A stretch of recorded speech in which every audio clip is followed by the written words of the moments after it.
Olá, amigos, amigas e irmãos de caminhada no Evangelho de Jesus. Meu nome é Pedro Romualdo e antes de iniciarmos nossos estudos, gostaria de convidar a todos para a nossa prece inicial.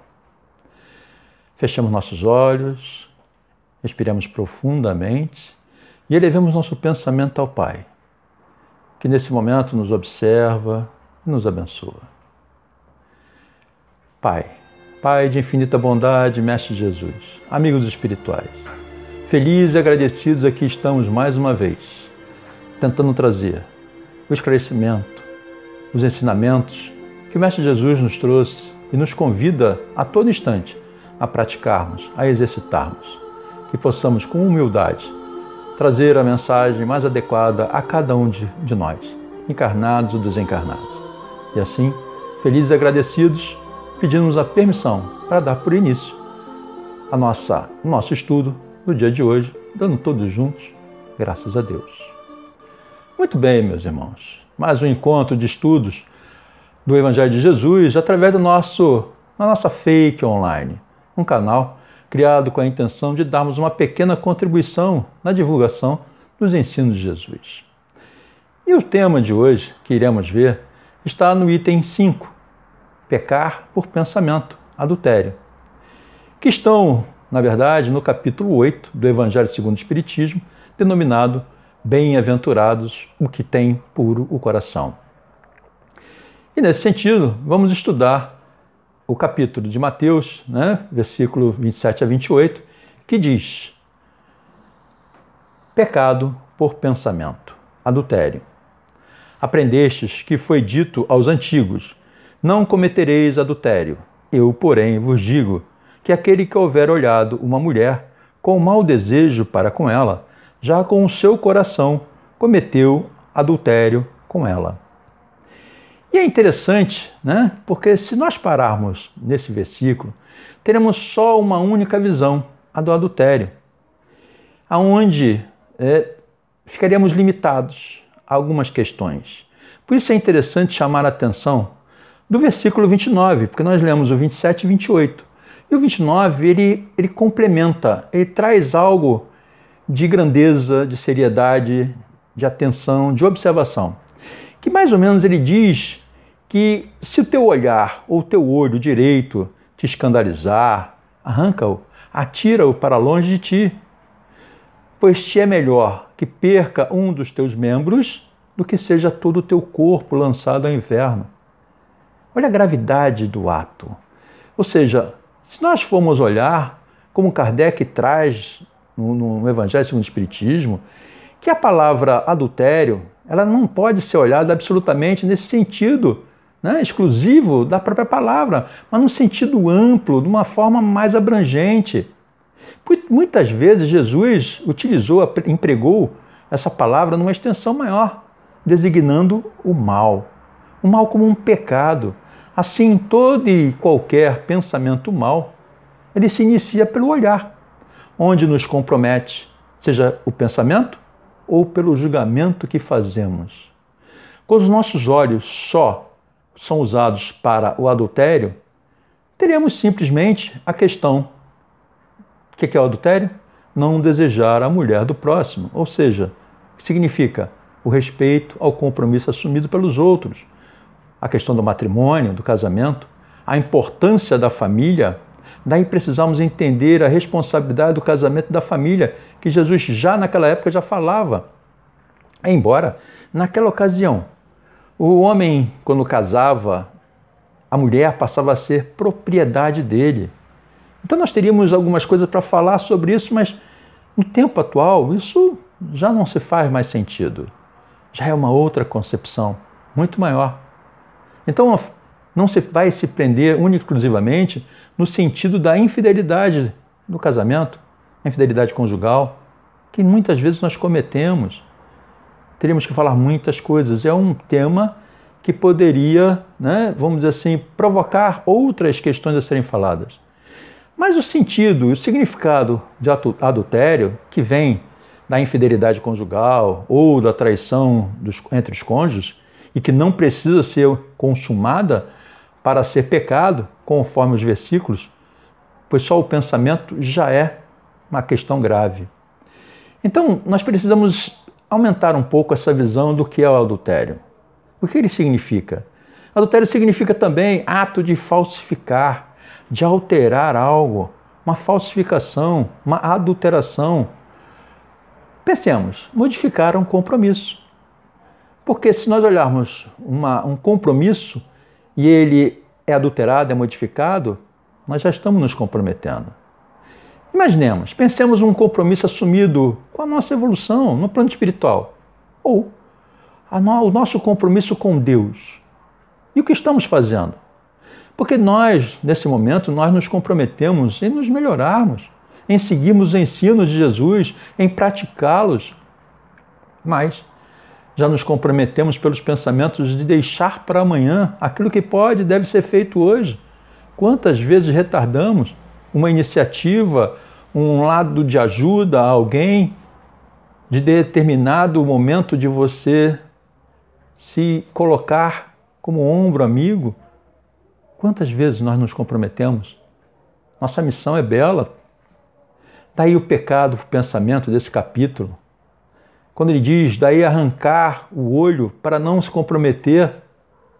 Esse comprometimento, né, em função da nossa caminhada. E que hoje é muito mais fácil se comprometer. Seja pelas mídias, pelo WhatsApp, pelas redes sociais, ou seja, um adultério, se olharmos, um adultério virtual. Quantos olhares trazem nessas mídias que nos tiram o equilíbrio, que provocam sentimentos, pensamentos de alegria, tristeza, de um pensamento errado, caminhos errados, até inveja. Quantas vezes? Os versículos nos chamam a atenção para que estejamos pensando através do nosso olhar para não nos comprometermos, mas um olhar mais cauteloso. E não aquele olhar por olhar e nos deixarmos levar. É através do nosso olhar que julgamos, condenamos os outros, condenamos até mesmo o nosso modo inadequado de entender a vida.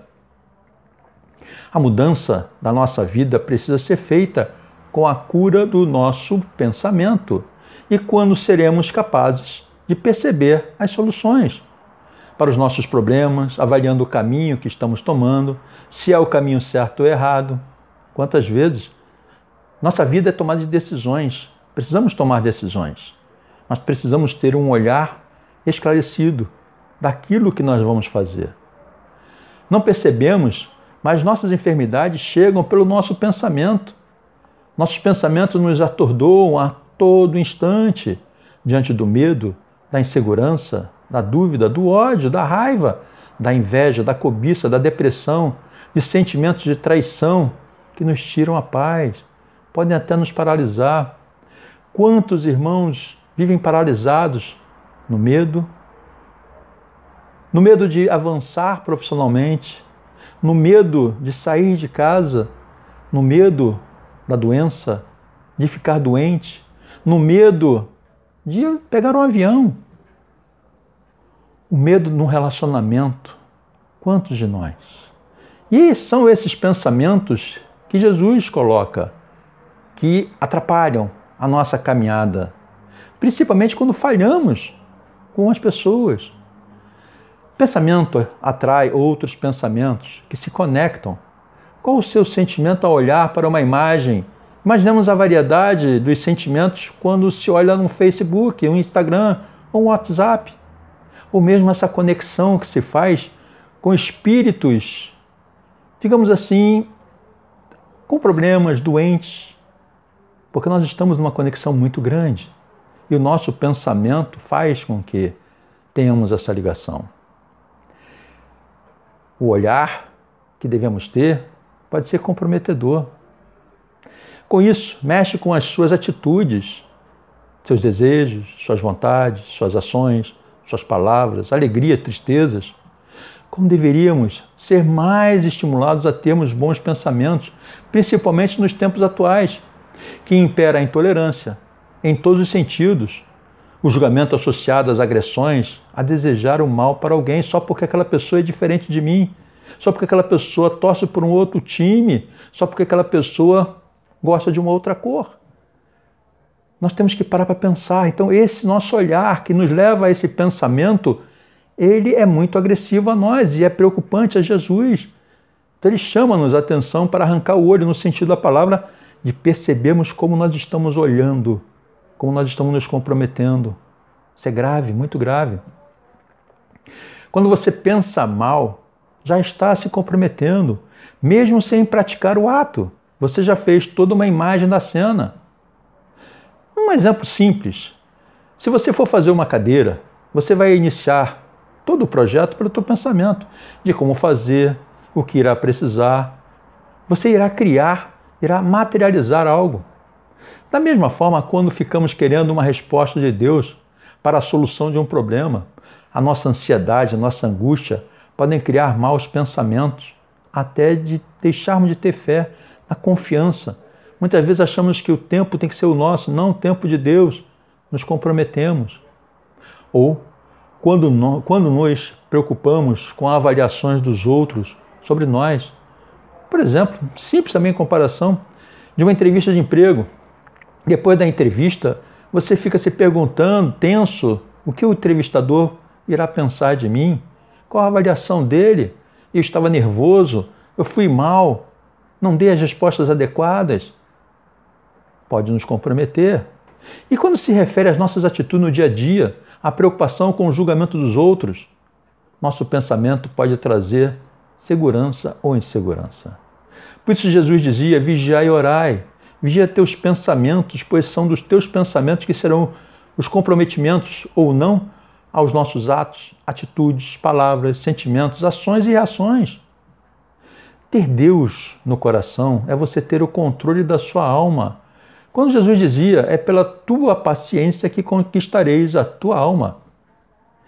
Mas para que eu possa ter essa paciência, eu tenho que ter esse olhar melhor, eu tenho que ter uma paz dentro de mim. Senão eu vou me comprometer. Temos bons pensamentos, como pensamentos positivos, pensamentos de amor ao próximo, de respeito, de altruísmo, de perdão, de paz. É importante, observarmos que das 12 leis no Livro dos Espíritos, temos uma lei importantíssima, a lei do amor, da bondade, da justiça, e que nos recomenda que não façamos ao outro o que não gostaríamos que fizessem conosco. Então, qual é o nosso pensamento ou julgamento em relação ao outro?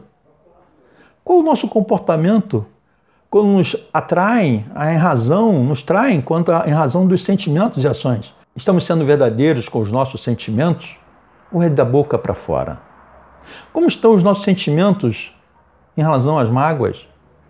Quantas vezes o nosso pensamento impede a vitória do outro? Nós ficamos margeando, nosso pensamento é uma energia. Ela pode ser um pensamento com uma energia emitida boa ou má. Cautela com isso. Precisamos alinhar os nossos pensamentos com os nossos sentimentos. Não adianta ter uma fala mansa e ter um coração cheio de ódio, que muitas vezes é percebido que o que você está falando não é e nem representa o seu sentimento. Muitas vezes não somos aquela pessoa que imaginamos ser. E isso muitas vezes é descoberto ao regressarmos à morada do Pai. São as nossas decepções encarnatórias. Muita cautela. O teólogo Andrés Torres Queiruga, ele usa uma frase muito interessante. Deus sempre fala com o coração humano. Deus nunca se priva. Pode ser até aquele homem mais pecador do mundo. Deus sempre irá falar com ele, se ele der condições de ouvir a sua voz. Ou seja, se nós temos um olhar equivocado, pensamentos equivocados, quando existe a oportunidade de Deus estar conversando conosco e nós estamos atordoados, desequilibrados, nós não vamos conseguir ouvir, nós não vamos ter condições de ter a paz. Precisamos rever nossos compromissos espiritual com Deus, com os nossos amigos espirituais, com a nossa evolução espiritual, com a família, o lado profissional e tantos outros. Kardec nos chama a atenção que se conhece um bom espírita na medida que se esforça para vencer a sua má inclinação ou a sua imperfeição. Ou seja, ele destaca que todos temos as nossas inclinações e que devemos trabalhar isso. Mas o difícil, na verdade, é enxergarmos as nossas imperfeições, aceitá-las. Muitas vezes a gente não aceita. Não, eu não sou orgulhoso, não sou prepotente, eu não sou vaidoso, eu não sou mentiroso, eu não sou isso. Muitas vezes nós falhamos. Kardec destaca também, nessa passagem, que a verdadeira pureza não está somente nos atos, está também no pensamento, porquanto aquele que tem puro o coração nem sequer pensa o mal. Foi o que Jesus quis dizer. Ele condena o pecado, mesmo em pensamento, porque é sinal de impureza. Deus condena o pecado, não o pecador. Nos dá inúmeras oportunidades de acertarmos, de corrigirmos. Esse princípio nós vamos olhar na questão número 7, que ele fala. Suscita naturalmente a seguinte questão: sofrem as consequências de um pensamento mau, embora nenhum efeito produza. Cumpre se faça aqui uma importante distinção. À medida que avança a vida espiritual, a alma que enveredou pelo mau caminho se esclarece e despoja pouco a pouco de suas imperfeições, conforme o maior ou menor vontade que demonstre. Ou seja, na medida que nós vamos avançando, vamos amadurecendo espiritualmente, já vamos deixando de nos comprometer, de cometer aqueles mesmos erros, aquelas mesmas consequências, digamos assim, de falirmos, de prejudicar, de causar dor e sofrimento.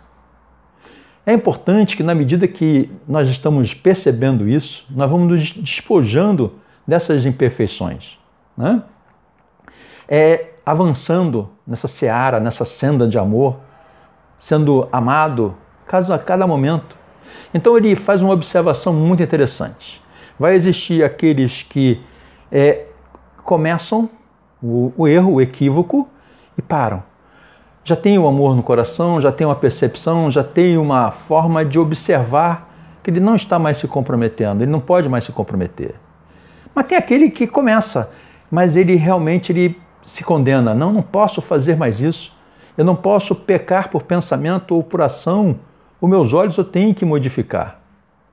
Mas tem aquele terceiro que ainda com conhecimento comete seus equívocos, ainda não consegue progredir, precisa se desvencilhar disso. É gradual. Há uma elevação, há um momento que a gente vai adquirindo essa confiança, muito mais gradual. E é interessante lembrar Chico Xavier, embora ninguém possa voltar atrás para fazer um novo começo, qualquer um pode começar agora e fazer um novo fim. Nós temos e precisamos termos um olhar espiritual e não só o olhar material. É importante que tenhamos bons pensamentos em nossa vida, vigiemos nossos pensamentos e, sobretudo, nosso olhar realmente para vencermos todos os obstáculos, toda essa questão que o olhar nos compromete. Olhando, então, a questão e separando o adultério desse comprometimento que Jesus nos chama a atenção nessa passagem, é muito importante. O adultério, né? Você se comprometer por um ato praticado contra um casamento. Que isso pode ocasionar não só o relacionamento do casamento, temos que olhar também que isso vai afetar em relação ao contexto da família, aos filhos, que ao verem, perceberem essa questão, porque cada um vai reagir de uma forma. A agressividade, nesse momento da descoberta do adultério, quantas reações agressivas. Imagine uma criança vivenciar isso. Como ela vai ser quando estiver adulta? Qual vai ser a reação dela se acontecer algo? Se ela percebeu a agressão física, moral entre os pais? Não seria mais importante e interessante um bom relacionamento se não há mais o casamento? Chegarem, infelizmente, há um consenso, evitando brigas, discussões, aquela criança sofrer, passar a ter a modificação do seu processo evolutivo, da onde a responsabilidade é dos pais. O casamento é o alicerce inicial para o reencontro de espíritos simpáticos e antipáticos, em desafetos para afetos, haver uma afetuosidade entre eles, um crescimento, daí a importância da responsabilidade no casamento. Os pais precisam entender o que é preciso, como fazer. Aquele filho pode sofrer, a família pode sofrer. Lembrando que existe ex-marido, ex-mulher, mas não existe ex-filho. E aí, olha o olhar de novo. Aquele olhar que resvala dor e sofrimento naquela criança. Isso é motivo de dor para aquela criança, para Deus, porque nós nos comprometemos no nosso processo reencarnatório de sermos um bom instrumento de amor e caridade, de ajuda, de afeição, de simplicidade. Mas muitas vezes, esse fato do adultério que Jesus nos chama a atenção, desse pecar por pensamento, ele destaca o adultério. Assim como o olhar, assim como o pensamento, o que nós estamos fazendo com os nossos pensamentos, como estamos agindo. Percebamos qual é o nosso olhar, o que nos atém mais. Porque tenho certeza, se eu olho, se eu leio, se eu participo, se eu vivencio, em momentos, em situações problemáticas, não tenho dúvida, isso pode afetar muito o meu estado físico, o meu emocional, trazer doenças, enfermidades, desequilíbrios, atrair questões de energias, de espíritos simpatizantes a esse sofrimento, a essa agressividade toda. Olha o envolvimento disso tudo, nos comprometendo naquilo que nós poderíamos bem realizar com muito amor, com muita paz, com muita dedicação, com muita responsabilidade, com o nosso compromisso que assumimos. Eu falei antes, esse compromisso reencarnatório. Estamos realmente fazendo, praticando, exercitando como, digamos assim, deveríamos fazer? Alguns vão dizer, poxa Pedro, mas eu não consigo ter outros pensamentos, meus pensamentos são levados para esse lado. Eu acho interessante uma colocação que Chico Xavier colocava. É inevitável que tenhamos certos pensamentos. Diante do nosso dia a dia, do que acontece, da vivência, do conjunto. E ele coloca, tenha os pensamentos, mas não os mantenha. Pedro, mas como é que eu não vou manter meu pensamento? Eu não consigo, Trabalhe, é um exercício. Percebeu que aí é o vigiar e orai. Vigia teus pensamentos, teus sentimentos, tuas palavras, tuas ações, para não se comprometer. Percebeu que aquilo não é teu, aquele pensamento não é legal, não é bacana. Tenta cantar, fazer uma prece, ler alguma coisa, quebra essa energia, quebra todo esse momento que você pode estar se vinculando. É extremamente importante, por isso que ele fala, tenha os pensamentos, mas não os mantenha. Da mesma forma, Divaldo Franco, ele menciona sobre isso. Podemos até permitir que o pássaro pouse em nossa cabeça, mas não podemos permitir que ele crie ninhos, que ele permaneça por muito tempo, que ele traga realmente uma passagem e que nós possamos administrar isso de uma certa sabedoria. Daí, estarmos atentos ao que estamos fazendo, como estamos fazendo, qual é o nosso sentimento, o que nós estamos colocando na frente. Sentimento de ódio, de raiva, de desequilíbrio, de vingança ou de paz, de sabedoria, de amor, de respeito, de altruísmo. Percebamos quais são os nossos sentimentos, o que nós precisamos fazer. Então, chegamos ao final desse tema e, antes de tudo, eu gostaria de agradecer, mais uma vez, a todas as pessoas que têm nos ajudado com as suas doações ou comprando produtos na cantina, livraria ou bazar. Por quê? Porque somos uma instituição sem fins lucrativos, vivemos de doações para pagarmos os nossos altos custos de manutenção da casa, água, luz empregados, encargos sociais e outros mais. É extremamente importante que cada um de vocês possa contribuir. O nosso site, www.fake.org.br, traz ali inúmeras informações do funcionamento da casa, dos tratamentos, né? Como você pode ajudar, uma prece, uma oração, o que você pode fazer em função de ajudar a Fake e o que a Fake pode ajudar vocês. Então, busquemos. Ali também vai conter o QR Code ou a conta da conta bancária para você nos ajudar. Nós não estamos aqui impondo valor nenhum. O que você puder nos ajudar será de muita valia para todos nós. E agora, nesse momento, eu vou pedir a vocês para que juntos façamos uma prece de encerramento. A água que está do lado de vocês, possivelmente, possa também receber essa energia balsâmica da nossa prece e das energias do plano espiritual que nesse momento se fazem presente. Fechemos nossos olhos, elevemos nosso pensamento ao Pai e respiramos profundamente. Pai, Pai de infinita bondade, Mestre Jesus, amigos espirituais, felizes e agradecidos aqui estamos por mais esse término desse trabalho, do qual, com muito amor, tentamos passar mais ainda uma mensagem, um ensino do Senhor, um esclarecimento, para que possamos fazer as nossas reflexões a cada dia, a cada momento, qual o passo a passo que eu estou seguindo, qual é o pensamento que eu estou utilizando, qual é a minha ação, minha reação em relação às questões do meu dia a dia. Que eu possa ter muito mais dentro de mim, a concepção do teu amor, da tua misericórdia, da paz, do entendimento, da compreensão, do respeito ao próximo. Que nesse momento, essas águas postas junto a cada um de nós possam receber do alto os bálsamos regenerativos, curativos, lenitivos, capazes de aliviar as dores de cada um de nós, da cura, da elevação.